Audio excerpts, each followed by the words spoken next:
Welcome you all to the Reality or Not podcast with your boy DJ Reality and your boy Brian Clincy from Nothing New Under the Sun. What's good with you, Brian? Man, you know what it is. I'm blessed and impressed with the life God gave me, and I'm making it happen. Everyday captain. What about yourself? You said everyday capping? Everyday captain. Oh, okay. I thought you said capping. I mean, these are young niggas. I was like, you out here faking on these niggas? Like, what we doing out here? Like, no cap. Like, right? Look, I don't understand that, man. Like, to answer your question, yeah, I'm doing pretty good, man. Everything's good. I finally hit below 180, man. So I'm just like targeting the goals. I mean, 180 was the big, massive goal as far as me cutting weight and stuff like that. So I was extremely excited. That happened on Thursday. And then I weighed in and I did a juice fast like the past couple days. So I was kind of low energy, but I was still kind of cutting. So some of that weight I will come back, but it won't be above 180. Well, that's the goal, is to not have it above 180. But capping, like, I can't use the word capping, man. 180? You say what? You trying to stay under 180 or 184? Yeah, staying under 180. Why not? Okay. You know, like how you feel? I feel great energy. I felt good. Got up, start cleaning up and stuff like that. That's why, you know, when you had pinged me, I was like, hey, I was literally just cooked breakfast, and but I was cleaning up. I was like, well, I'll wait till you hit me up, blah blah blah. But you hit me like, let's go, nigga. I was like, shit. I was like, I was right on time. So. No, look, it was like right at 11:22. So I was like, shit. I was like, nah, just, you know, put my eggs and bacon and blueberries and shit on the plate. And I was like, well, shit, let me hurry up and scarf this down. And the cameras and everything was already set up, so I wasn't tripping on that. But because I set that up yesterday. But all that being said, yeah, man, I'm trying to stay below 180, man. Like, just, you know, we get into this mentality that, you know, like, and I'm not saying, you know, this against anyone or anything like that, but we get comfortable at certain levels and we like, well, we want to hit another goal, but we be like, well, I'm good where I'm at. Because I've seen people say, well, I don't want to lose weight because I gotta buy new clothes, or you know, or you know, stuff like that. And that stuff kind of come in every flavor. Like it's nigga. It's all good, dude. Look, like, it's exhausting. Like, I had somebody reach out to me and they was like, because I was like, hey, look, if I put you on a plan, like you will hit your goal. You know what I'm saying? You may not like the plan, but you will hit the goal. You know what I'm saying? They was like, well, I want to hear the details of the plan first. I'm like, nigga, I don't like commit. Like, if I tell you I got something, I've been able to do it. You know what I'm saying? Like, granted, you know, I don't want you to sign up blindly, but I do want you to commit to saying, I want to lose the weight, you know, because we can all say, hey, I want to lose the weight. Hey, I want to make $1 million. Hey, I want to do these things. But what are you doing to attain that kind of go right into what, like, so you like the post that I was talking about with the credit thing, right? I used to work on people's credit, right? Mm-hmm. And like, there's a commitment level. If you want your credit to be good, it's a commitment level you got to have, right? It's all a numbers game, and numbers is easy for me. But I'm guessing discipline and numbers ain't easy for everybody else. Well, for a lot of people. But accountability isn't big on a lot of people. And people stay accountable to themselves versus, like, when I hear, I don't ever hear full commitments from people. And they say, hey, I want to make more money. I want to, like you said, get my credit right. I want to cut a few pounds. I want to do these things. But you keep I hate that because it's been overused so much, but the whole definition of insanity, you know, doing it over and over again. But results, doing the same thing over and over again and expecting different results. Like, bro, if I'm doing the same thing, look, if I'm doing the same thing for the last 3 months, the same thing for the last 6 months, the same thing for the last 12 months, same thing for the last 2 years, 5 years, 10 years, etc., and I'm not seeing any change, then fuck, it's on me. Like, it's literally on me to be able to do that change. Now, of course, you know, things come into place, but, you know, you still can, like you said, change it a little bit. You know what I'm saying? Like, if you have a drinking problem, you know, drink. Don't drink on Mondays. You know like drink once a week, or drink. If you say you drink 5-6 times a week, drink 3 or 4 times a week. You know, I'm not saying that's what you should do, but I'm saying in general, like, I'm of the ilk of, hey, if I feel like something, if the doctor tells me, and this is the problem and I don't want to, like, the whole doctor thing, but because I feel like sometimes we lean too much on doctors versus focusing on our health ourselves. But if a doctor tells me, if you don't stop I don't know, smoking, then you're going to die. It's like, okay, cool. I'm going to stop smoking. But I'm saying some people lean on the doctor to be able to tell them that, whereas you know that smoking impacts your body on a regular basis, whether you're smoking heavily or whether you're smoking slowly. It's just how quickly you want to die. You know what I'm saying? The same thing with drinking, the same thing with cholesterol, all of these things. We know that these things are not necessarily good for us. And I'm not saying there's nothing wrong with indulging, but you just have to indulge at a pace that makes sense. And you got to counter that with, you know, healthy options as well. You can't just, you know, drink and smoke yourself to death, you know. Yeah, but and then like I got a little story about that, Sean. I went to I'm on medication right now. I went to the doctor, had to look me over, and the doctor was kind of he was at first he was kind of pressing me. When I said pressing me, like because I told him, you know, I went to Istanbul, got the full body stuff, and I just need him to. So I got a bacteria infection called H pylori or something like that, and it's causing me ulcers in my stomach. But like I don't like again, I don't.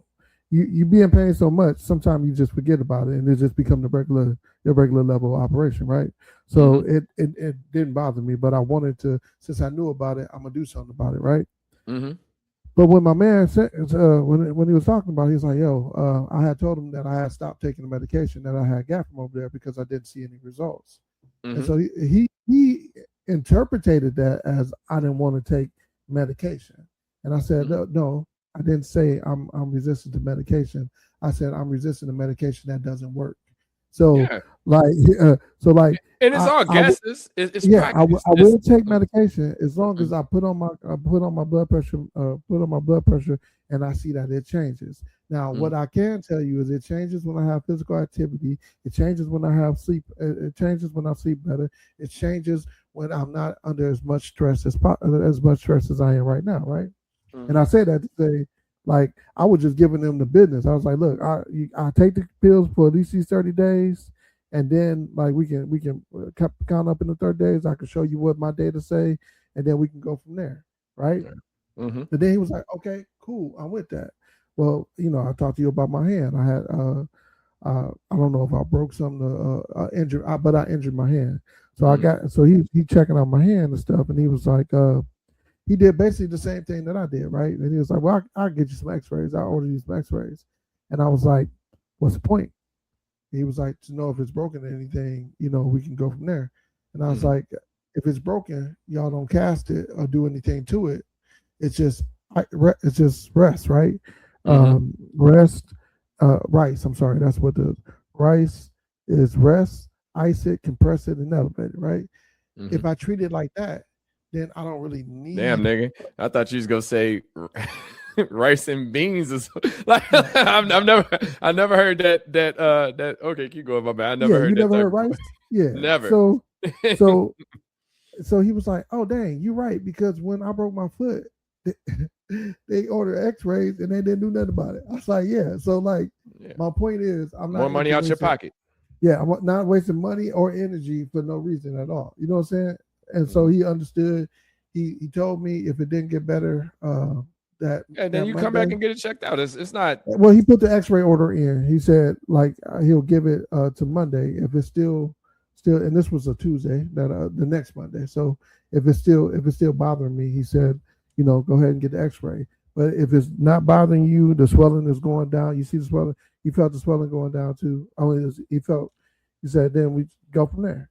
And that's what I'm about. When I say I'm living a Tyler Perry movie, dude, like I feel like all this stuff is like lining up, right? You ever have family that you love talk bad about you behind your back, but in front of you they just like, hey, what's good?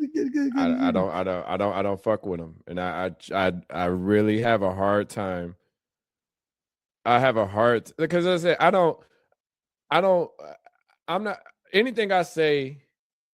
I want to say behind your back, but anything I say to, and look, my mom, I hate to bring up my mom all the time. I love my mom, man. I love talking about it. I love being around her sometimes. But anything I say around my mom or she says to me, she has a problem with me saying it to the person that she's talking about. And I was like, well, if I'm gonna say it, I was like, she's like, don't say that so loud. Blah blah blah. I was like, I don't care. They know? Like, why am I trying to like? It's not. We're not going to fight. You know, like what is it? Like what is? If we do fight, it is what it is, right? Like, but what are we fighting about? Like, and my mom said something like, I'm trying to think of a good example. And she said something about Jay, Jay in prison. She said something about Jay, and she says, well, he don't know how to listen.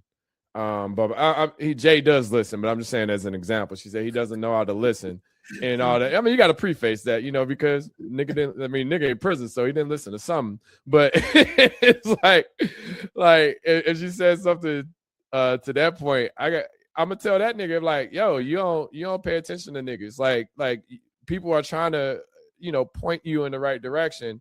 And granted, I mean, look, your path is your path, but if you're asking for help or if you need help, take the help, versus trying to do it on your own. Like I said, if I had some form of help, and I mean, whether it was financial, whether it was guidance, whether like I literally had to learn a lot on my own. You say what? It depends on what that comes back with, right? If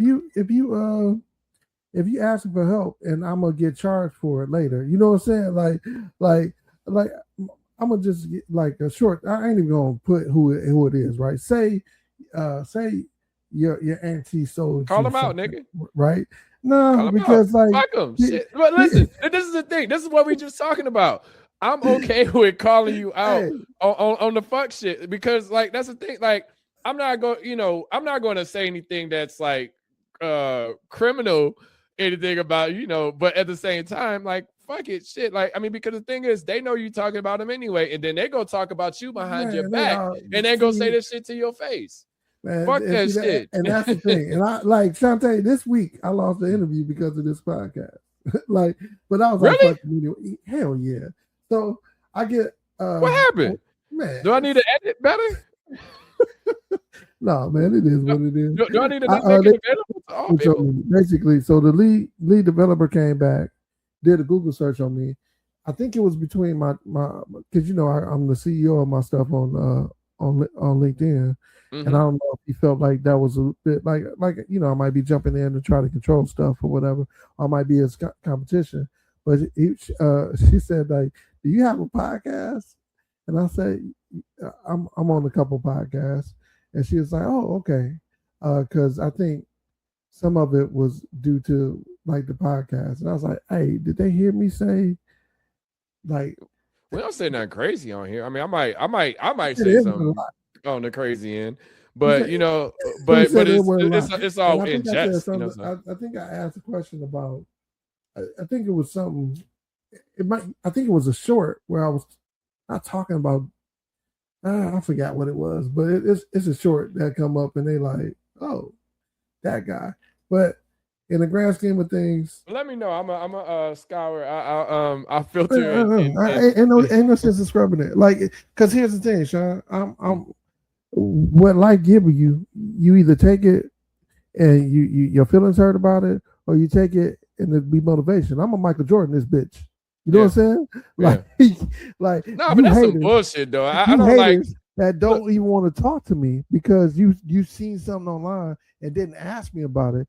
That to me is some real immaturity. Like, especially when people can say what they want to say. Now, Did they tell you? Did they tell you what it was like? The particular one. Like I said, she was being real PC. No, that's fuck nigga shit. Don't be PC on, because the thing is, like, that gives me the opportunity to look and determine, like, okay, well, this might have caused them that. Like, don't give me ambiguous response. Like, I call it corporate. That's why I'm Mother Nature where I don't care. Like now normally when I'm looking for jobs and I haven't did it, was I shut my Facebook page down.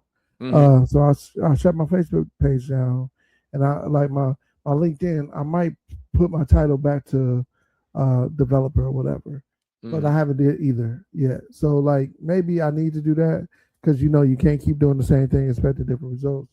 But at the end of the day, I'm full speed ahead. Like I said, I'm Michael Jordan. But everybody who doubted me, everybody who put that on my name, I feel like I'm blacklisted somewhere.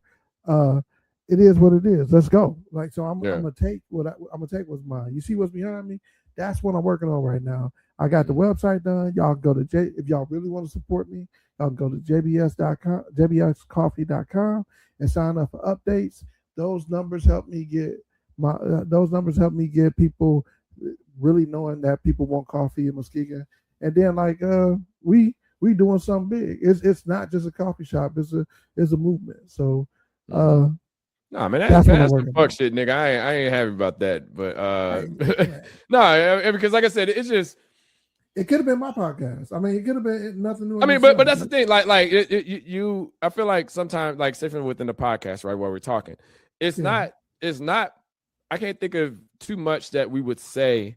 That's, I mean, like I said, I could be like the things that we talk about, in my opinion, are health, wealth, how to get more in, I want to say trauma, but the things that we dealt with growing up, right? Like, it's not really too many things outside of that. I mean, of course, we'll talk about something random that's happening within the news and stuff like that, but we tend to stick within those boundaries. So I say that to say that you can't, when people you drive your own path, right? And I say that they were looking for something to not hire you. And whenever I look at opportunities, I always say, or even if I'm in a position to hire somebody, I always look at it like, I try to not look at the reasons to not hire you versus the reasons to hire you. And when you see somebody that has, you can see somebody that has ambition, drive, focus, but they may not have the experience, you know? So it's like, well, how do we counter that? How do we get them trained? Because you know that sometimes training could take a little bit more time, but you can end up developing somebody to be the best them. And I know for me, like I pivoted over to product management. I came from computer science, you know, and hell, when I got the opportunity, I didn't know what the hell product management was. I didn't even know the product that they were hiring me for. I mean, I was blessed, but because I came from an internship to a fucking 30-year-old intern to a motherfucking job, you know what I'm saying, that they trusted me to do it. And they didn't trust me to do it because, I mean, of course, it was computers, so it wasn't that far off, but they trusted me. All right, so I'm gonna go back to that what I was saying. So I kept saying in my head, so I forget it. But all of it said, they trusted me to be able to do something that I had zero experience in, and I was able to, you know, leverage that to where I'm currently at today. And a lot of people don't get those opportunities based off of experience or they just don't have the knowledge of those things. But I say anything could be learned. You know, you teach me how to do something, or if I can learn on my own at this point in time. And, you know, some people are kind of against, you know, the whole AI thing. And I'm like, yo, like, it's funny at my job. They're like, well, you can't use AI, but you can use AI. So there's like, yeah, our whole thing is to have AI incorporated within our policies, but we don't want you to use AI. I was like, well, that doesn't really that doesn't make sense to me. You know what I'm saying? But I understand that. And I'm gonna tell you why I understand that being a developer, right? So being a developer, and I think that's what made these people kind of think about me too, because like they work in defense. It was a DoD contractor who I was interviewing with, but they also couldn't use AI, right? And so I was like, dang. But when I was working at the FAA, I mean, yeah, the DOJ and FAA, I've worked for a few different government agencies. When I worked for the DOJ, we couldn't have AI, right? Because it was all proprietary stuff that AI takes your stuff and sends it up to the thing, diagnose it, then bring stuff back. So if your code can't be analyzed by any outside factors, then they might not want you to use it on the code, but they want you to use like the browser to take that problem and take it to there and see what a possible solution would be. I mean, I put it like this. I'm not a coder at this point, and I'm writing user stories. I'm doing the things that you know, like either I could take the time and just sit up there and do it all day, or I can put explicit, because we have AI, but like we have Rovo within Jira, we have Copilot within Microsoft. So it like they want you to use it, but they just don't want you to lean on it, right? I'm using it more so from a time sensitive perspective. Like you like, hey, I want this to be deployed in a month or whatever. Then I mean, hell, I'm not going to sit there and handwrite a user story, but I will put all of the details for the story and say, write it. And then I would look at it and then go ahead and make sure that it makes sense for what you're trying to release. But it's like, but why would you not utilize, I mean, technology is crazy, bro. Like, I mean, and granted, I mean, if you have an option to use the browser and stuff like that, that's fine. But I do feel like it's weird with companies that they fight technology on a consistent basis and they lose every single time.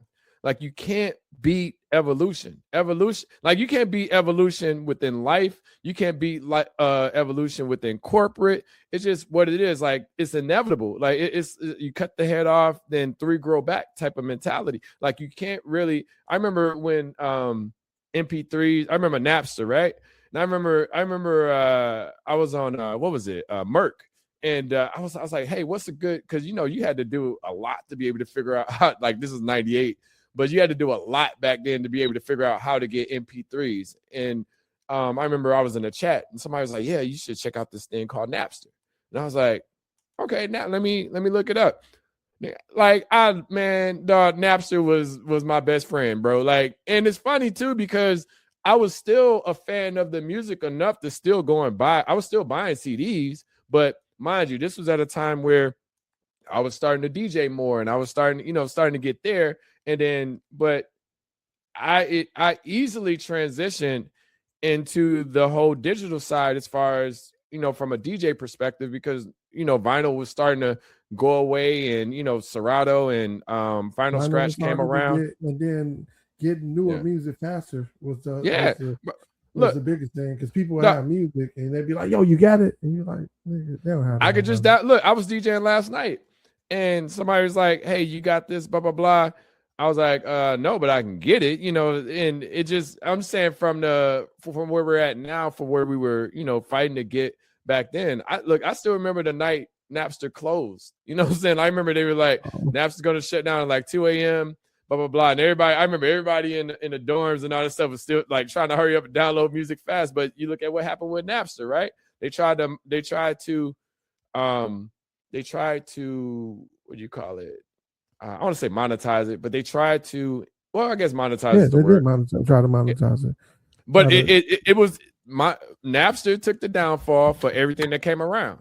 Because you had Kazaa, you had Audio Galaxy, you had all these other. LimeWire was a big one, so that's LimeWire was huge. You know, you had all of these different. But see, I never used those because I was old school, and I'm still kind of old school with that because I was like we had IRC, MRC, IRC. We had I had FTP servers. Like that was the way I was using Merc. I used Merc until Napster came around. I was like, "Fuck you, Merc." Oh, that's what you call it, Merc. Yeah, Merc or Bearshare was one. But yeah, I was using all those platforms until Bearshare is it's not an IRC client. Like so it's IRC. IRC is. But it made so it gave a UI to everything I was doing on these other platforms. And I was like, perfect, you know, because hell, Audio Galaxy. It was a different, but they're also a different protocol, right? Yeah. So, but look at Audio Galaxy, right? Audio Galaxy was straight up a browser. You didn't have to download anything. You go to the browser and download the songs. Which WinMX, it was a bunch of stuff that was just, like I said, you cut the head off and 3 more grow. You know, we be so resistant to technology rather than trying to figure out. Now, I will say that, I mean, like I said, we use Jira. So Jira has Rovo. You have, like I said, Microsoft and Copilot. They're starting to make sure that the data that you're feeding it is, you know, within their organization. Within the domain. Yeah. Because I can't, you know, I can't use ChatGPT, you know, or I can use Gemini to a certain extent, but I tend to stick with the one that's within Jira because that's where my focus is as far as work. But it's just interesting when an organization says don't use AI, but use AI. I'm like, well, I mean, it's just how you feed it. Like I have I created a what do you call it? A agent. I created an agent within Jira that I attach to all of my user stories that I create. So within that agent, it's making sure that it fits it exactly the way that I do it. And then I still go back and make sure that everything is correct, but it's following the protocol within the agent that I created. So, yeah. And if y'all don't know what Jira is, it's a project management platform that a lot of companies use. It has a lot of streamlined things in it. When you talk about stories, you're talking about things that need to get done for development. So yeah, that's and that you deploy to the public, or it's a part of, like, say for instance, you have an iPhone and you say, hey, I want to, I don't know, update the OS as a simple, or the operating system. You know what I'm saying? Like the user story would be, as a user, I want to be able to update my operating system to 28.2 so that I am able to achieve these specific features that we didn't have in previous operating systems, if that makes sense. So, yeah. But yeah, man, let's jump into, because we kind of went head fast into all of the problems that we have in life. But what's hey, see, I don't even see them as problems. I see them as challenges, and I see like I'm gonna jump right into one of the topics. It's like ain't nobody coming to save me, Sean. Like when we talked a little bit before we started recording, like ain't nobody coming to save me. I got to save myself. So like my self-reliance is like, hey, if you don't get a job, you still got to make it. You still got to entertain. You still got to. So now my pivot in life has been, hey, if I don't have a job, how do I make the same money or like-minded money or make my money stretch like I did when I had a job, right? Mm-hmm. So now I'm looking into corporate financing, going public. Like when I say like I'm actually doing, like we doing like P&Ls and stuff like that. I went back into my accounting handbook and got like pulling out these line items and stuff like that. So it's been an experience. I've worked with I went back home and worked with some of these organizations that have money to help small businesses. And that's another thing. If y'all looking to start a business, y'all looking, it sounds so romantic and sexy, but it's hard work. But there's people out there to help you.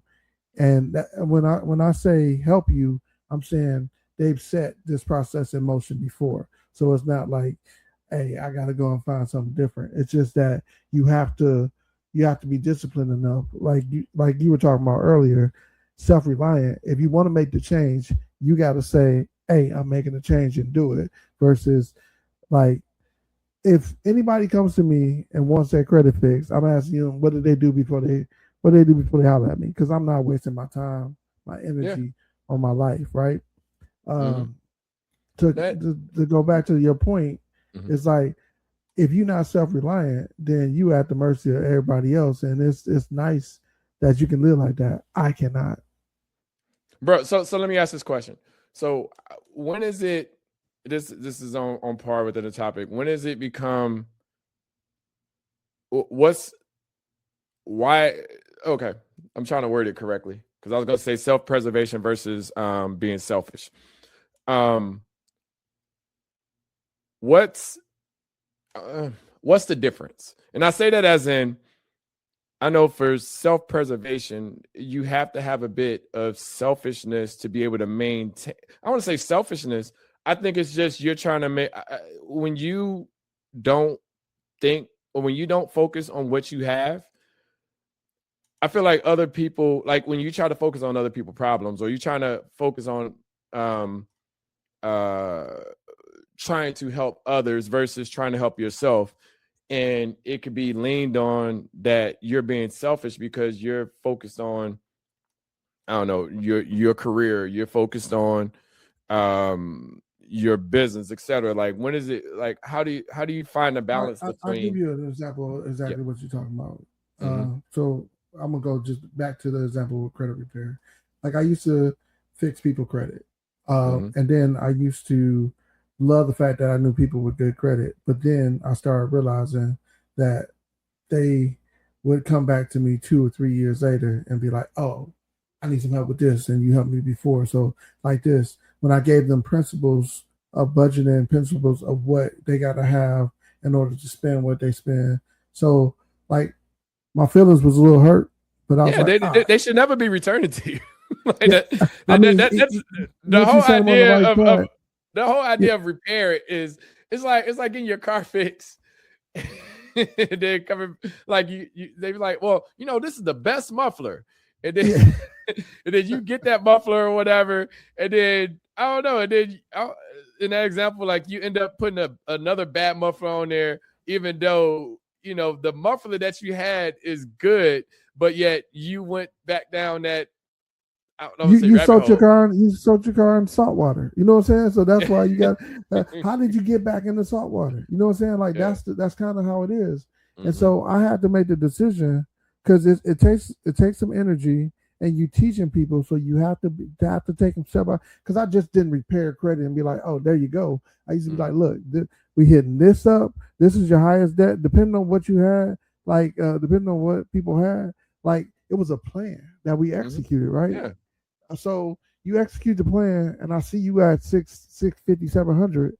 I'm like you there. You know what I'm saying? Yeah. But then 2 years later, like, because it's not an overnight process. Anybody who picks your credit overnight, they just doing some stuff. No, they doing some foul shit. Yeah, they doing some stuff to get back on there. It's the principles of understanding what your credit score look like, even build up, right? But what I realize is that causes me stress. That causes me stress. And when it causes me stress, I can't take care of myself. If it like I got high blood pressure right now. Like what Yandro said, I already got high blood pressure. I don't need a salty bitch. Right? So let that shit go. Because they'll find some other sucker. You know what I'm saying? Yeah. But my thing is I'm gonna go and I'm gonna take care of myself and get myself in the right mind, so I can move forward with some people that really want to move.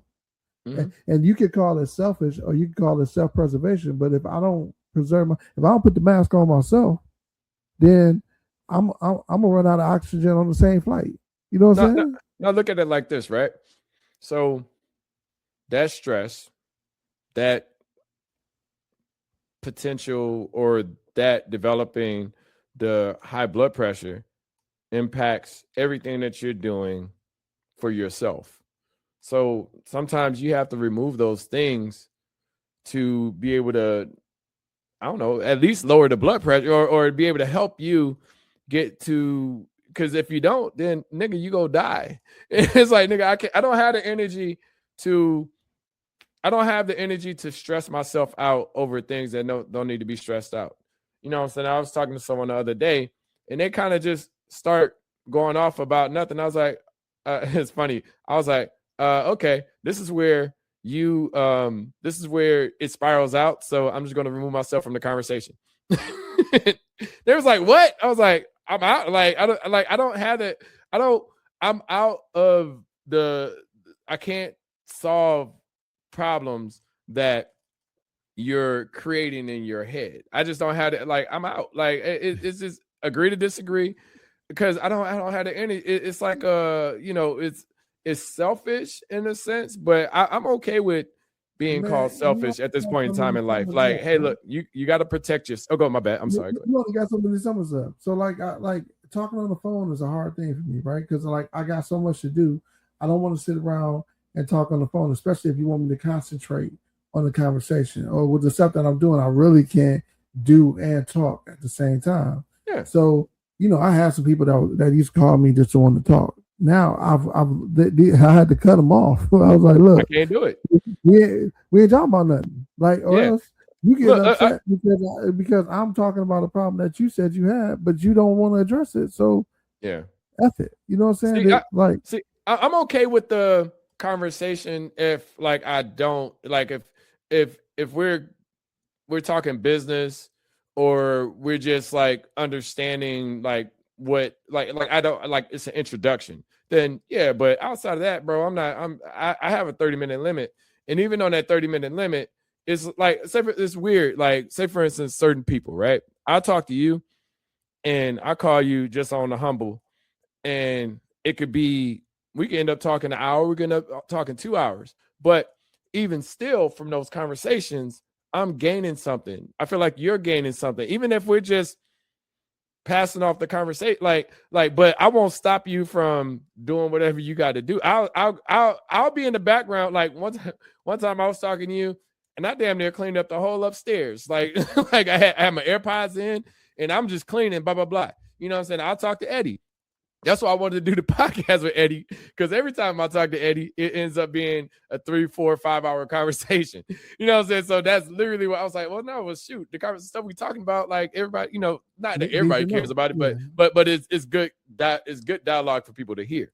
But I'm saying that to say that everybody don't get those conversations. You know what I'm saying? I just don't have time to sit on the phone with somebody too, though, Sean. Like, because I had to grow to realize that, hey, there's a lot of people that want pieces of me, right? Mm-hmm. And like I've had to learn that maybe that's why I'm not in a relationship that's like that, because I got goals, and my vision is bigger than just me. So like, people will be sharing me with people. My mom had an issue with me hanging out with my mentor. Like, my mentor knew I was in town before she knew I was in town, and she was like, "How that work?" You know what I'm saying? And I'm like, yo, if you can't share me, I'm from the earth. You know what I'm saying? Yeah. If you can't share me, then you need less of me. You know what I'm saying? And look, like, I can't appease everybody about nothing. Yeah, I can't appease everybody. And I used to try, you know, like I used to try to spread myself thin. And I noticed when I was spreading myself thin, I wasn't focused on myself. And then even when I'm not necessarily focused on myself, but I was losing part of me, you know what I'm saying? Because I wasn't, you know, looking at the things that I could be doing. I'm like, well, I'm trying to do for others, blah, blah, blah. And you get lost in the shuffle. Like, damn, 4 or 5 years done passed, or 10 years done passed. And I'm over here trying to, you know, help others, but not to say that they're not helping me. And I don't even expect, the thing is, I don't even expect that. So even if I don't expect it, or it's not being given, I have to do it for myself, because nobody else is doing it, or I expect that to come from anybody else, you know. And it's hard for me, honestly, to this day. It's hard for me to take help from others, you know what I'm saying, just because I'm so used to not having that. So when somebody help me, I'm like, oh, well, I mean, thank you. I appreciate it so much. Yeah. You know what I'm saying? Yeah. Like I hold it in high regard. Like, you damn near, we best friends. It's like it's stuff like that I can appreciate. You know, I had DJ last night, and a few people came out, and I wasn't even expecting them to come out. You know what I'm saying? I had posted like in a little chat. I was like, well, man, I really appreciate y'all coming out, because I didn't, you know, nobody was like, hey, I'm gonna be at your thing, da da da. But then, you know, I looked in the chat, it's like somebody said that, oh, well, I'm gonna be there, you know, if anybody else want to come out. I was like, oh, okay, cool. I appreciate that genuine, like, they didn't have to come out. I mean, they had to come out and spend money. I know for me, I don't like to go outside that much. So if I'm not like DJing and stuff like that. So I appreciate, you know what I'm saying, people doing those types of things for me, versus like, you know, people. And this is one of the topics as well too, you know, it's kind of like we were talking about gatekeeping, you know. I feel like sometimes people gatekeep opportunities for you, you know, just because of they may have fell out with you and blah, blah, blah. And I had to learn, like, I never, like, say, for instance, if we fell out or something like that, right? But I see this opportunity over here for, you know, I don't know, where I'm working at and stuff like that. I see this opportunity that pops up that I got reached out from a recruiter. I'm gonna be like, look, you know, not to say I can be like, man, I ain't fuck with you, Brian, but here go this. But I'll be like, yo, this came up, blah, blah, blah. And you can either take it and run with it, or you could just still be mad at me. But I feel like a lot of people tend to gatekeep opportunities, you know, whether it's, you know, something as simple as, I want to say simple, but me DJing for an event and blah, blah, blah. I remember one time I DJ'd, it was a woman that I messed around with, and I DJ'd her wedding. You know what I'm saying? And people was like, you DJ'd her wedding? I was like, yeah, I'm a good DJ. Like, what is it? Like, the DJ part, like, I didn't hold no feelings towards. Yeah. Like we weren't together, blah blah blah. But you know, she's like, hey, I need a DJ, da da da. I was like, cool. So that's the time to not. That's when gatekeeping didn't happen. But I'm pretty sure, you know, somebody was like, I mean, because I think a lot of people, or a good amount of people, know that I DJ or still DJ and stuff like that, you know, but might have said, well, you know, in the back of their heads, like, well, I'm not gonna recommend him because I don't talk to him, or he got on my nerves or something like that. So yeah. I mean, I had that happen for a job one time. Yeah, I mentioned it on the podcast, even when I was applying for a company, and the person straight up just was like, took me through the ringer, you know what I'm saying, just because I reached out to him. And then I just reached out to our cousin. I forgot the shit. I worked for him.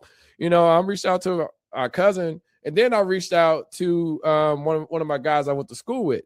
He gave me a referral like within 24 hours. You know what I'm saying? I applied for the job like the next morning. You know, he was like, hey, I had a referral for you. And like by 8:00, he's like, I got to prepare for surgery on Tuesday. So I ain't gonna be able to do it right now. And I pinged him at like on a Sunday night, you know, so, and I'm sitting up here fighting for a referral from this other person. And they just taking me through the ringer, asking me for all of this extra stuff. You know, like all you got to do is add in like, hey, look, you can choose the path that you can choose the things that you want to do, but just note that I don't have to adhere to your process.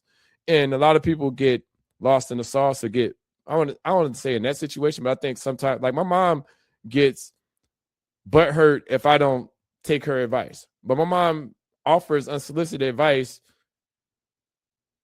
83% of the time. like literally, like I was talking to her. I forgot what I was talking to her about. It was the other day, and I was like, Ma, I don't need it. I got it. You know, I'm not telling you to solve, like, because like you said, I mean, we talked about this on the podcast before. We're natural solvers. You know what I'm saying? So from a parent perspective, they're always trying to like solve your problem. But yeah, nigga, okay, this is what it's about. So I had to get gas. Now I know exactly what it was. I had to get gas, and I'm at Sam's Club. You know, Sam's Club tend to have the cheapest gas, or Costco, wherever, like the big, you know, big companies. So I'm waiting in line. I'm getting gas, and I just came from Sam's Club shopping too. And she was like, well, you know, you could go to Shell and get 5 cent off or 10 cent off. Depending on. And I was like, well, it's still cheaper. I have a Shell's account, by the way. Okay. So I looked at what Shell's was, and I looked at what, like, I evaluate things. I look at the big picture before. I'm not going to go to Sam's Club willy-nilly if I haven't checked to see what every other price is. And I know that, like, you got apps and stuff. I don't have to go to each gas station to see what the gas price is. But she was like, well, you know, sometimes you get 15, 25 cents off. And I was like, and I wasn't about to argue with it, because no, that's a whole ass lie. Like I wasn't about to argue. I got 25% off. I got 25% off. I've never seen 25% off of the 10 years. Because I started out using Tammy's account. And I was like, well, shit, why the fuck? I gotta always remember her phone number when I got my receipts. I'll send it to you, but I believe you. Shit, you ain't gotta prove shit to me, nigga. I got you. Well, I'm saying I've had 25 cents, but we had more. Well, one, I was driving a gas car. Like when I go out of town and stuff, and I fill up. I don't just put $10 in the tank. Like that's just crazy to me. Like I feel like, I mean, the most I've ever seen off was that 20 cent. That's from Wesco, and that's when you got to buy like a certain amount of stuff. Shit. Wesco, I just got my daughter had, you know, because they be buying the slushies and stuff. All that shit counts stores, and you. Yeah. I didn't spend less than $5 filling up at Wesco. Like at time. Yeah, Wesco. But if y'all don't know what Wesco is, it's a gas station based out of West Michigan, and they have it ain't Wawa's, or they don't have food like Wawa's or nothing, but they good people.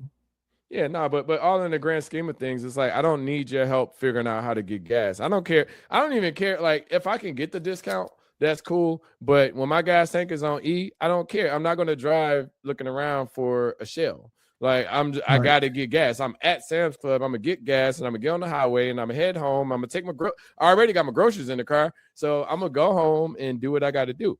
You know what I'm saying? But offering that, that help. I'm not asking. Like, she gets upset about me not taking her advice, is what I'm saying. Like, I care less about whether I get 25 cents off or whether I get $1 off. Like, if I want to do a thing a certain way and it's not going to impact you, then you should not have any feelings or resentment. Now, the only time that I feel like that is kind of iffy is when I come to you about, as an example, I'll use the Sam's Club example, and I'm like, oh God, like my car stopped because I got the Sam's Club gas or something like that. Then you was like, nigga, I told you I had to go to Shell. You know what I'm saying? Like, stuff like that. I'm just saying that's a reach because gas is gas. But I'm just saying, like, if I come to you about a problem that you gave me some advice on, like, and I'm not a I told you so type of nigga, but I mean, I be thinking it. You know what I'm saying? Yeah, no, I be thinking it. You know what I'm saying? It be in my head. You know? I be thinking it. But when you keep coming back to me and like, my son is a great example of that. But yeah, nah, I'm definitely not that segues right into my Jay-Z thing, right? Because you said your mama is who she is. She's going to represent.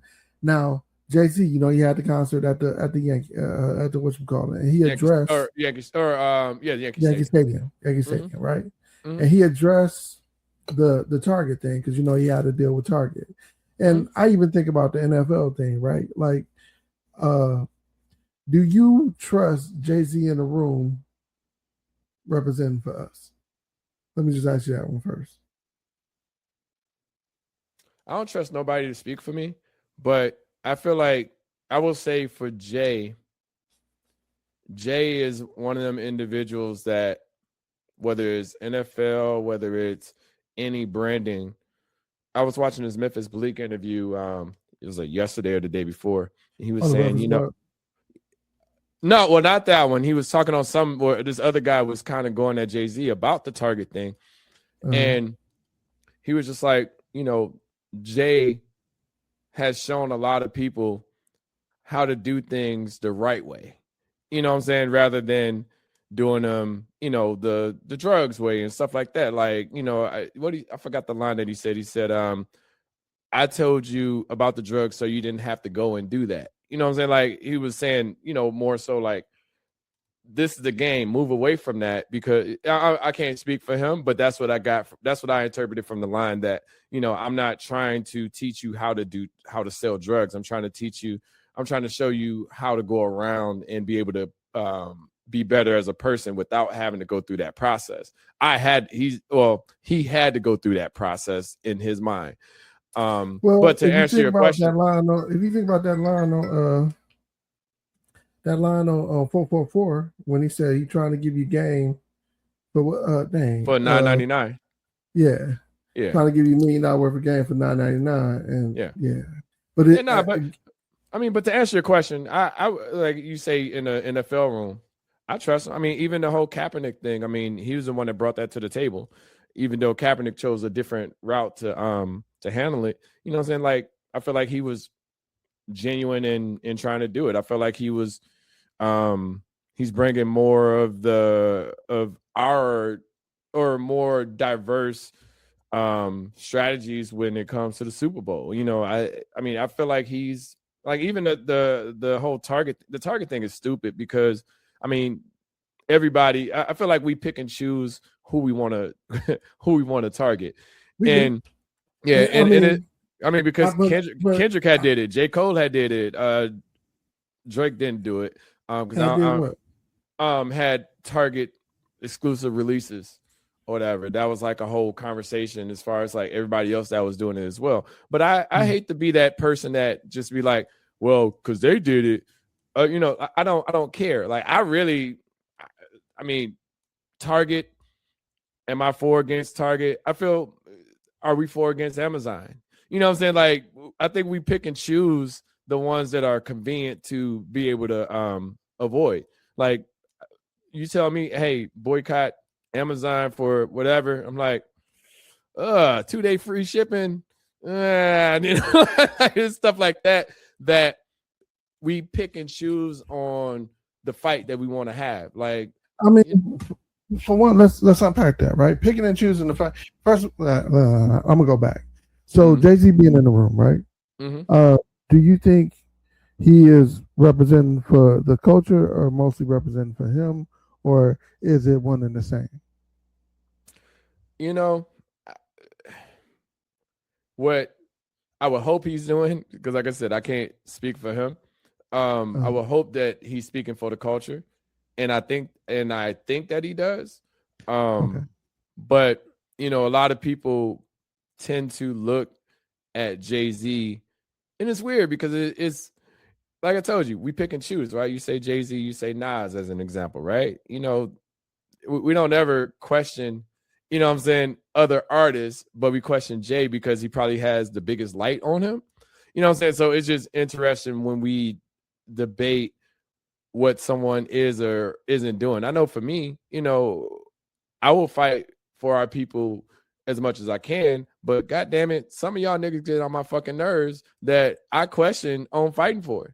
I'm like, why would I want to fight for you if you've only doubted me, or if you've only questioned the things that I do? Because all of Jay-Z moves are questioned.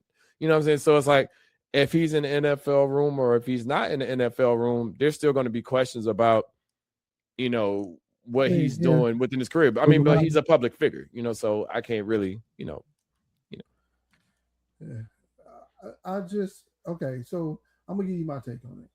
Jay-Z is not an Uncle Tom, so I can appreciate a real dude from the street going in and representing a real viewpoint. Now, do I think that he is out to get his money first? I think he is more self-preservation, but what do you expect from somebody who came from where he came from, right? So but who wants to get into it to lose though?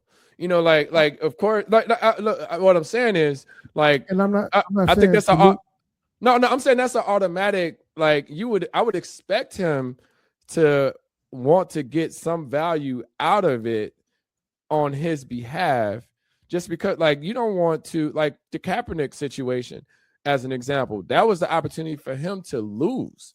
You know what I'm saying? Like, he gained nothing from that, with the exception of the people, like, there was no monetary or no value into that. He was trying to resolve a situation off of somebody that, that was technically boycotted from the league. Blacklisted. He was blacklisted from the league because of some stuff that didn't make.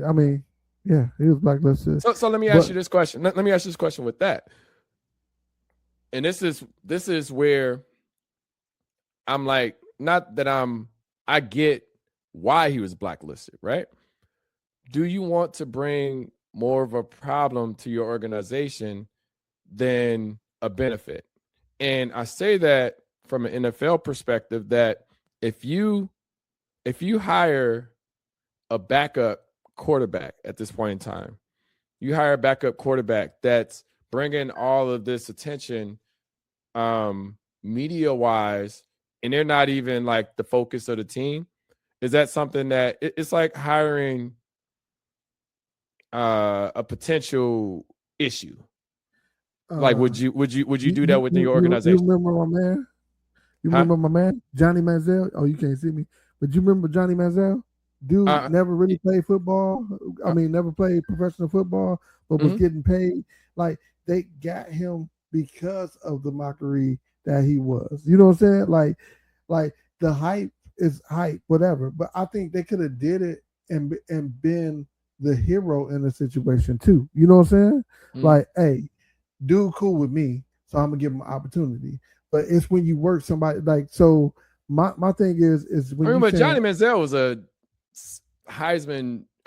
He was a talent. You know what I'm saying? Like, I'm saying it from the standpoint of no. But can you imagine hiring somebody that, say for, I'm trying to think of somebody as an example that we grew up with that, I can't really think of.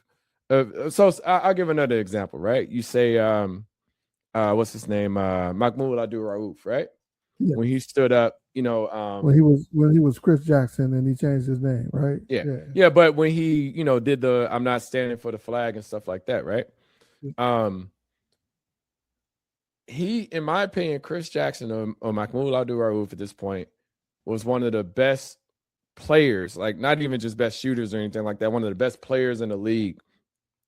And the NBA did it a little bit different than the NFL, where the NBA, he went to teams. He started after the whole controversy and stuff like that. NBA kind of does it where they lessen your minutes.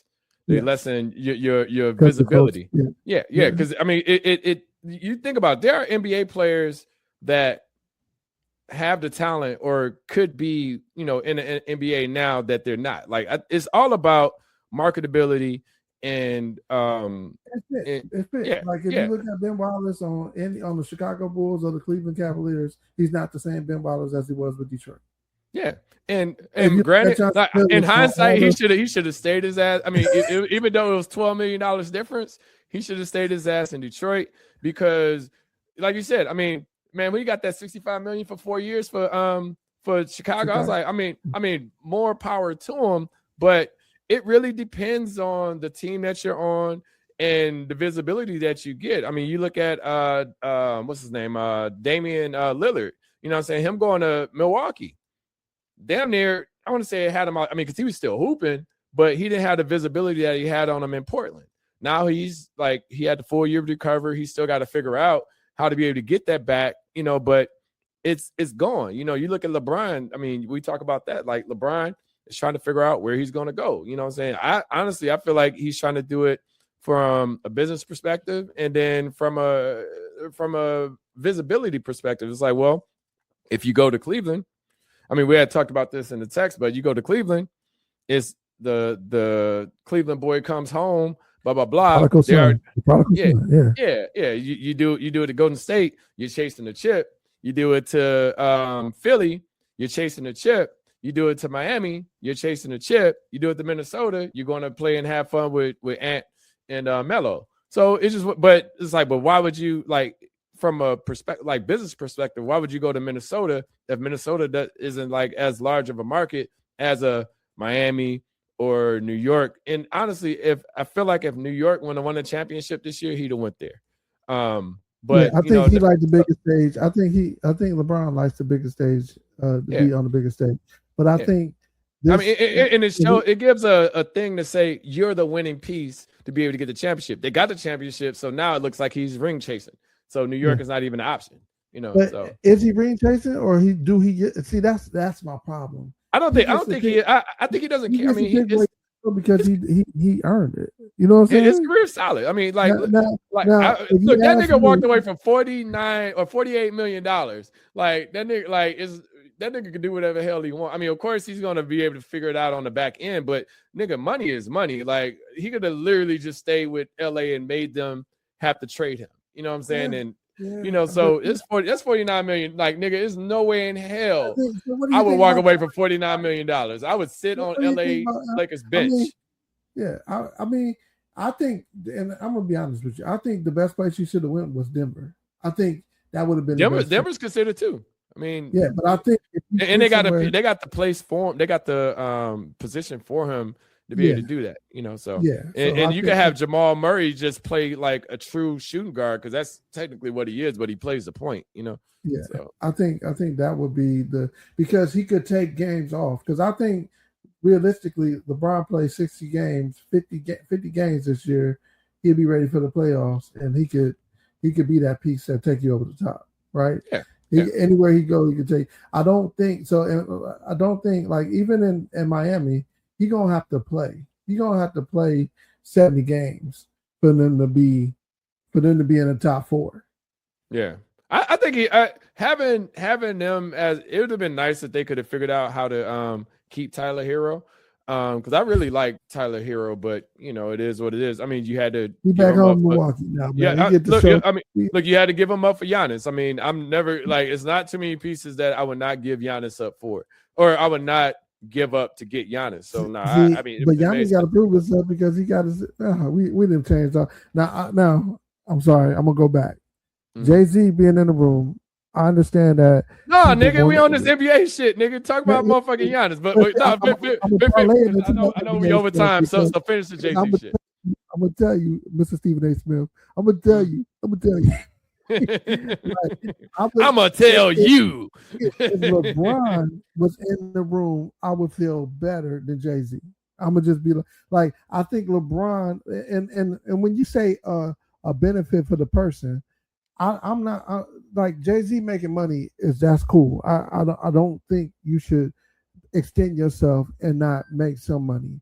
But I think the extent of the money that you make and then the policies that you create or the capital goes into our community. You know what I'm saying? So like I think if he's gonna step up and say, hey, Target, this is what we need, I think people should see the investment from Target in our community more than they see it in his pockets. That's all I'm saying. So let me say this about that. No matter what we do in the public image, you got lower on the mic. You say what? Okay, you got lower on the mic. Yeah. I said no matter, because I was calming down. I was like, no matter what we do, there are going to be at least half people or 50% that don't like it. It's going to be 50% that fuck with it. Jay-Z, no matter what Jay-Z can go through and renovate all of Marcy projects. And I'm not going to say this is going to be the specific narrative, but the narrative would be, oh, he's gentrifying the neighborhoods. He's pushing us out. I'm just saying that as an example that people will find ways to speak against the good things that people try to do. You know, like you can do something in Muskegon and people will be like, oh, he think he's somebody, blah, blah, blah, rather than you're trying to do things for the community. Now, of course, other people would be like, oh no, he's doing great things. He has his garden. He has his coffee shop. He's doing this. He's doing all this. And there will always be people that will try to justify or try to discount the work that's being done. That's why I said I like the fact that we have Jay-Z in a room. And that's dope in itself. Jay-Z was not in these rooms 20 years ago. You know what I'm saying? Jay-Z managed to get himself in these spaces. Would you rather have Jay-Z or Snoop?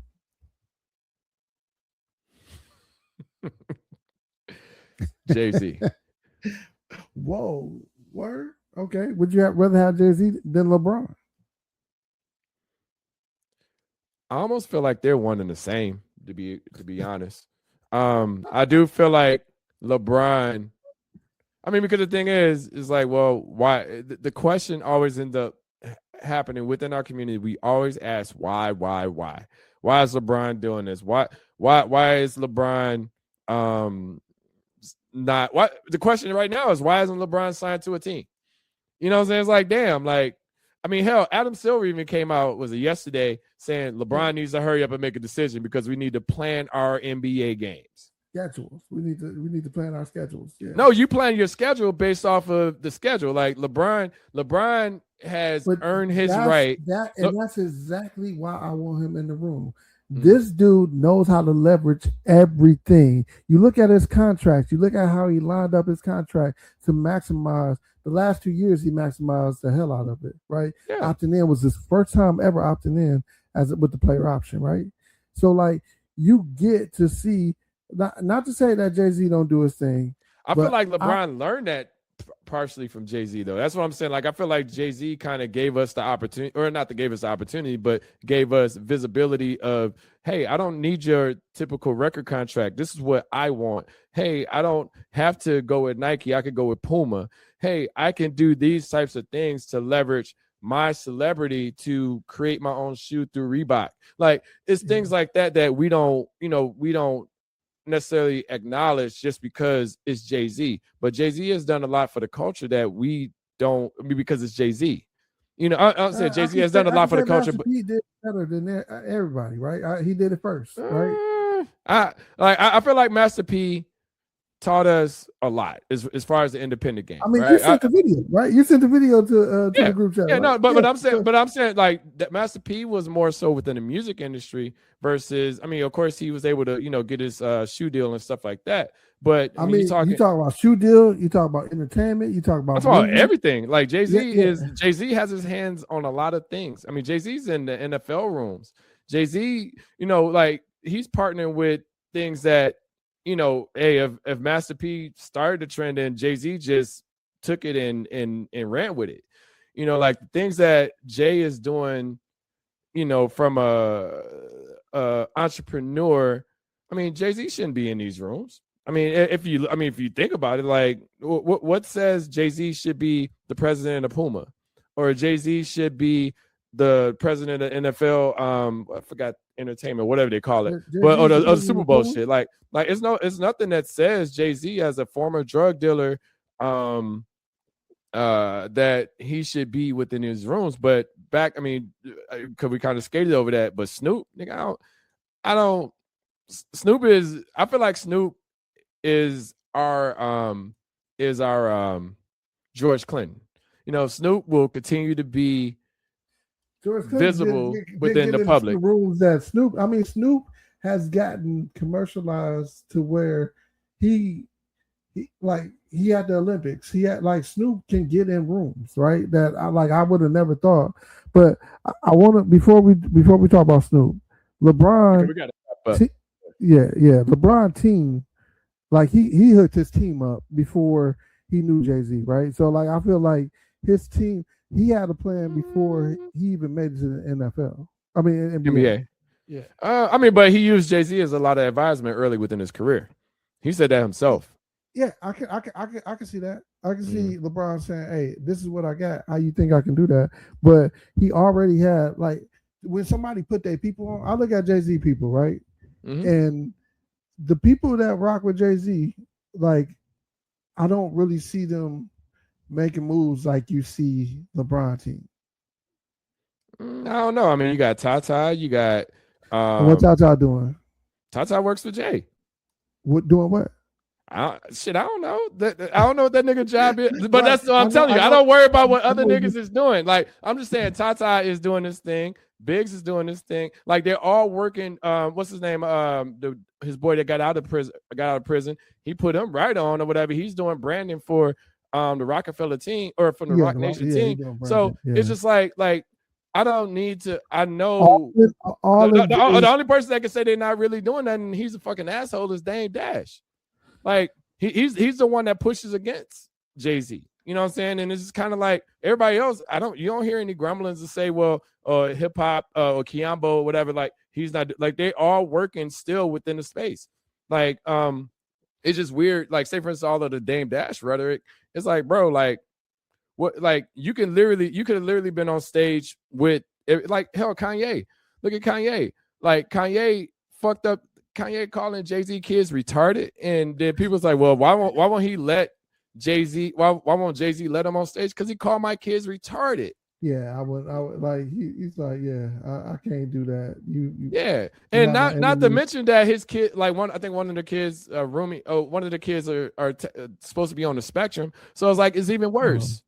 You know what I'm saying? So it's kind of bro, you kind of went too far with it. People making excuses. Something well, it's because he's bipolar or whatever. But that nigga, when that motherfucker was screaming nigger in the crowd at when Michael B. Jordan and my man was talking, I didn't accept that shit. Fuck that. That nigga is yelling nigger. I don't care if he has autism or not. Or was it not autism? Bipolar. Yeah. No, the dude that was at the war show yelling nigga in the background as they performing. Tourette's. Right? Tourette's. That's the word I'm looking for. Yeah, no, it's I don't nigga, you say that shit because you want to say that shit. Fuck that shit. Yeah, I don't care if you got Tourette's or not. You catch hands. You know what I'm saying? It's just smoke. And granted, I wouldn't expect Michael B. Jordan to jump off stage and just go smack a nigga. But at the same time, that was kind of just glossed over just because of a condition. I was like, no, nigga, your condition can still get your ass whooped. Yeah. You know what I'm saying? It's still Look. If I go out, right? if I go out yelling, I'm trying offensive word. If I go out yelling faggot or cunt or queer or no, I'm just saying, like, it's not words I use, but I'm just saying, like, if I was doing that and I could be like, well, shit, I mean, I got Tourette's. You know, I feel like sometimes, and this is probably a whole nother topic, but sometimes we tend to downgrade the stuff that happens within the Black community versus everybody, all these other ones where it's the focus when something happens against them. Just imagine if it's a nigga in a crowd and they yelling, I mean, something that I want to say is as offensive, but it is offensive, but like a nigga is like cracker, you know what I'm saying? While somebody's while Brad Pitt is receiving an award. Like that shit would be crazy. And if it's like, I don't know, even if I'm gonna say Kanye because niggas just don't like. Kanye was my dude. Like, I fuck with Kanye's music and all that shit until that nigga just. I mean, I still fuck with his old catalog, but I still don't. I can't condone the shit that he said or that he says. Even though I tell people all the time, Kanye has always been Kanye. You know what I'm saying? Like, but when you go to the whole anti-Semitism, the talking about people's kids and stuff like that, I'm like, bro, like now you're really it's just it's a line you cross, and then like, I don't have to accept anybody back, but you know we got to get out of here. But before we get out of here, Sean, I want to play this little game with you. Love it, hate it, get it. All right, so I'm gonna say a word. Love it, hate it, get it. Yeah, you ain't gonna do the word game with me no more. Did I fuck that shit up last time? No, because we got to keep provocative. No, but I'm saying, did I fuck it up last time? Because you asked me, I forgot you asked me something, and I can't remember my responses, but I can go back and listen to the podcast. But yeah, it's funny. That's why I was like, yo, I need to do something like that again. So right. Okay, you said got it, get it, love it, hate it, got it. So got it is like, get it. It's like get it. Yeah, I get it. Love it, hate it, get it. Okay, love it, hate it, get it. Right. Okay. So I got it. Love it. Birkenstocks. Yeah. What's the one that I hate it? Is it love it, hate it, right? Hate it? Yeah, hate it. Love it. Let's go with hate it. Yeah. Publix. Love it. Tidy whities. Hate it. Wait, what's get it? What's get it again? Get it is like, hey, I rock it. I roll with it. It's not something I love, but it's not something I hate. Oh, okay. Okay. I might get it on Burke. No, I fucking hate it. Let's go. Okay. Vaseline. You say who? Vaseline? Hate it. Yes. Lotion too. Fuck lotion. Hate that shit. I don't like it one bit. Corporate culture. Ooh. I guess get it. All right. Capitalism. Get it. Israel. Oh.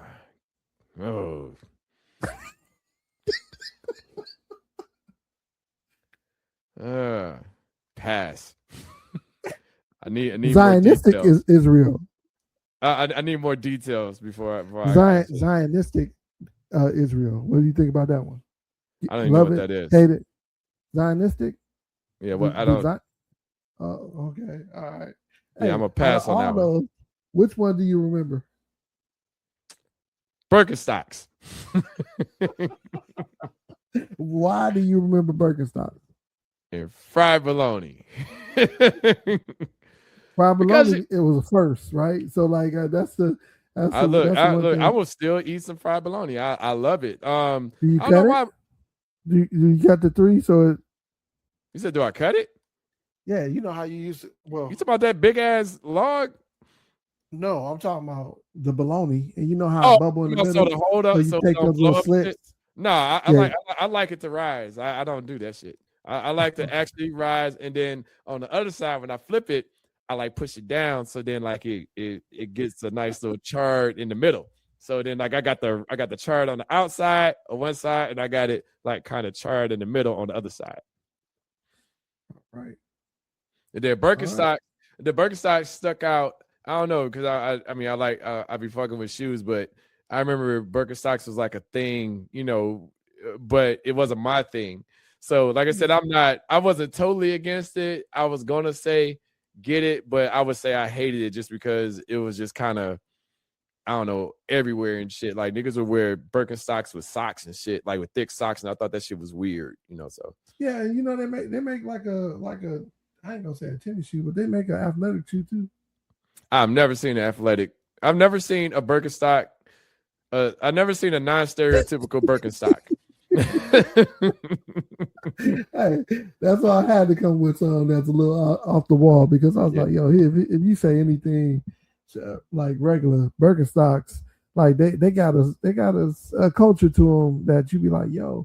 But all of those things have the things that they have in common. That's a culture to them. Like there's a fried bologna culture. Like it's some people that hate it, love it, but so like it's definitely a culture. Birkenstocks, I didn't know how much people. I know they're orthopedic, but I did not know how many people like really rock with Birkenstock. Right? Like it's a culture. I remember this dude. We went to high school with. I think he's a year ahead of us. Gabe Bot. That nigga used to wear Birkenstocks, some thick socks in high school. Yeah. Let me finish. So he wore Birkenstocks, some thick socks, shorts, a t-shirt, sometimes a coat, and he drove a hearse. Oh, I remember that dude. Yeah, I remember that dude. I was in band with him. We both played trombone. And that nigga said he owned 2 pairs of pants. That's why. I was one of the dudes I saved because Andy, who I knew from orchestra, actually, they used to. He had a short haircut. The dude that you talk about had a short haircut. No, his hair was long. His hair was. He was definitely a preppy, like the punk rocker type. Yeah, definitely. Like literally Birkenstock, thick socks, shorts, t-shirt, and sometimes he wore a coat.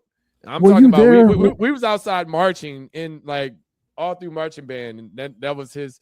Whether it was cold, it didn't matter. He was not wearing pants. I've never seen him wear pants outside of our marching pants. Wow. Yeah, like he literally wore shorts every day. Were you at the school when we had that skinhead thing going on? Yeah. You talking about Bunker?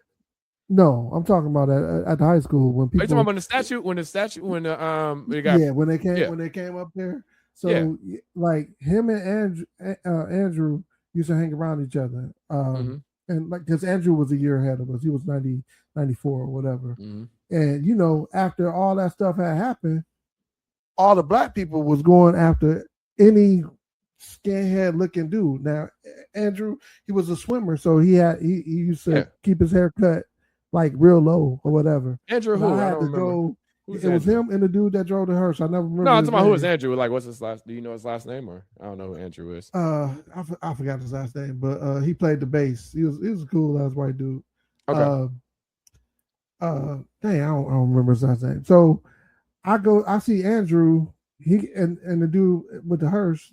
I think they were walking towards his car, and you see all these all my people just coming down on him like they about to bust him down. I'm like, because like the dude looked like a punk rocker with his hair. Yeah. No. What? Look, Gabe. If you look at Gabe, you would think that he does not shower. But Gabe cool as hell. I rode in the hearse before. I was like, this is random, but okay. Yeah, he gave me a ride to the crib. Yeah.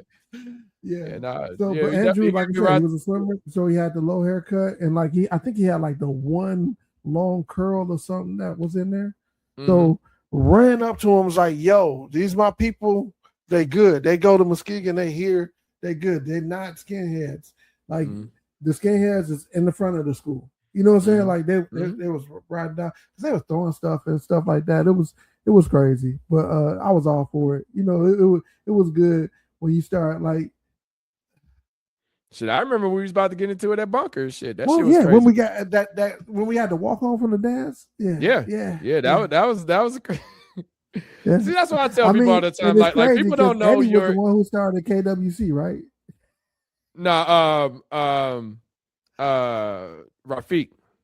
Rafiq was the one that started it? Okay. Yeah.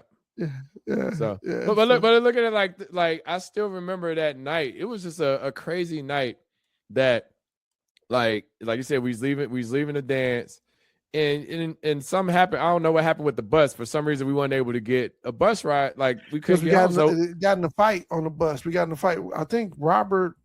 We were fighting. It was because I was one of the people fighting. What was we in the 9th grade? No, we was in 8th grade. No, we was in 8th grade because I remember I remember that one dude. I forgot his name. Ben motherfucking Cross. I remember that big motherfucker. Like I was like, fuck, like, and that shit carried on. I remember we was walking down. I forgot is that Lake? What's the name of that street? It's Lakeshore. It's Lakeshore. Yeah, Lakeshore. Yeah, we walking down that street, and they were coming from the other direction. From around, because it was a park up there that we used to do cross country at, and they was coming down that, so it was almost like we were walking this way, and then we ended up like kind of like in each other's face or whatever, and then whatever. So, but so no, but I tell people all the time, like you don't know my experience, bro. You don't know what I went through in life to be able to get here, and people are like, well, you didn't have it tough, or you didn't have it. I was like, yo, like, we had our experiences. I'm not going to try to equate my experiences to yours, but a nigga dealt with a lot of shit as a kid, and hell, even as an adult. But hell, I want to say I haven't dealt with as much as an adult as me trying to come of age. You know what I'm saying? Like, I'm like, damn, like we was really, shit was happening. You know what I'm saying? But it's just one of the things growing up, and some people haven't shaking that mentality. Others have grown, others haven't, and we just got to be cautious of just being kind to other people, understanding that. And this, I guess, this would be my message to end. But it's just like try to understand other people's, like, what they have going on. Don't try to automatically assume that they're only thinking about themselves, because when you try to give, and then it's weird. You're trying to give, but people don't want to take what you're trying to put out there. It's like, okay, cool. Well, I have to focus on myself and putting that energy towards good things that I have going on, or that I'm trying to get rolling, because you get stuck in that whole life of trying to say, well, I'm trying to lose, back to the weight. I'm trying to lose 3 pounds. I'm trying to get this corporate job. I'm trying to buy a house, or I'm trying to do all of these things to attain. And we get so wrapped up into trying to, I don't want to say trying to do for others, but like I say, focus on yourself and then try to help others at the same time.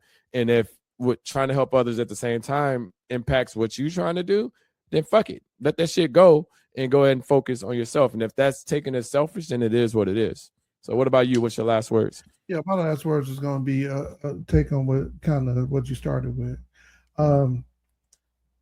Your past is your past. You can't redo it. You can't undo it. You can't get nowhere. So learn from it, but don't let it affect your growth. Right? I know people that's still concerned about what happened in high school 30 years later. At one point, you have to let go of this stuff and start living for today, and understand that you can't undo tomorrow. And if you let that imprison your mind, then they win it. And when I say they winning, I'm saying the forces that want you to be down or don't want you to succeed.